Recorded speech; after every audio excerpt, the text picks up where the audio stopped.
Bos DNA Pro diduga ke luar negeri, korban minta Polri keluarkan Red Notice.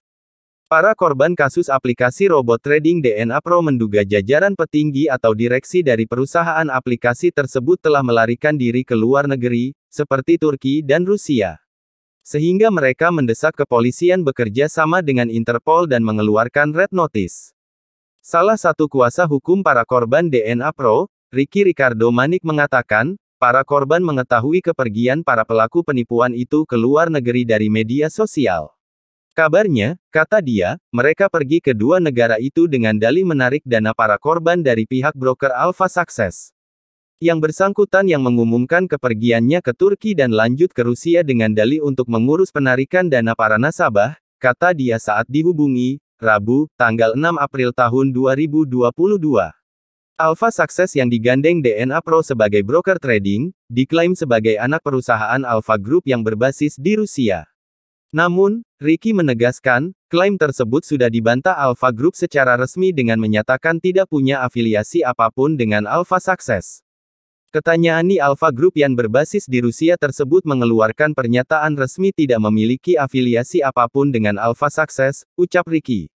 Atas dasar itu, Ricky mengatakan, para korban tersebut berharap supaya Bareskrim Polri segera menjalin kerjasama dengan Interpol untuk mengeluarkan Red Notice.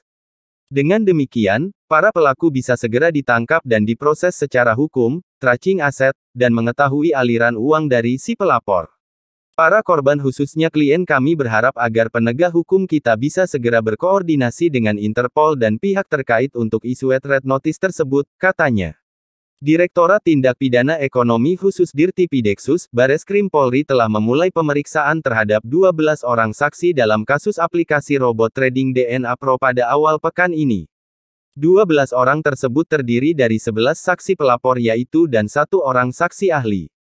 Para saksi pelapor yaitu RS, RBK, RK, JG, SR, DN, HW, S, SA, YH, WN dan 1 orang saksi ahli perdagangan yang ditunjuk oleh Kemendak, ujar Kepala Biro Penerangan Masyarakat Divisi Humas Mabes Polri Brigadir Jenderal Ahmad Ramadan dia dalam konferensi pers di Mabes Polri, Jakarta Selatan, Senin, tanggal 4 April tahun 2022. Menurut Ramadan, modus yang digunakan dalam kasus tersebut adalah memasarkan dan menjual aplikasi robot trading DNA Pro dengan sistem penjualan langsung. Penjualan tersebut juga menerapkan skema piramida. Adapun dalam kasus ini total kerugian sebanyak 97 miliar rupiah lebih termasuk 5 laporan pengaduan yang masuk per tanggal 4 April tahun 2022, hingga saat ini kasus masih dalam proses, kata Ramadan. Kasus dugaan penipuan robot trading DNA Pro pertama kali dilaporkan ke Bareskrim Mabes Polri pada Senin pekan lalu, tanggal 28 Maret tahun 2022. Sebanyak 122 korban juga melakukan laporan dengan didampingi kuasa hukum Muhammad Zainul Arifin.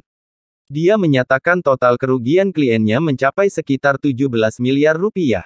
Pada Jumat, tanggal 1 April tahun 2022, sebanyak 242 orang melaporkan dugaan kasus yang sama. Kuasa hukum korban, Juda Sihotang dari Elki Indonesia Law Firm menyatakan kerugian kliennya mencapai 73 miliar. Kemudian, Wendy, korban robot trading DNA Pro, bersama kuasa hukumnya, Ricky Ricardo Manik juga telah melaporkan kerugian yang dialaminya dan adik sepupunya, Prasetya, senilai 25 miliar rupiah.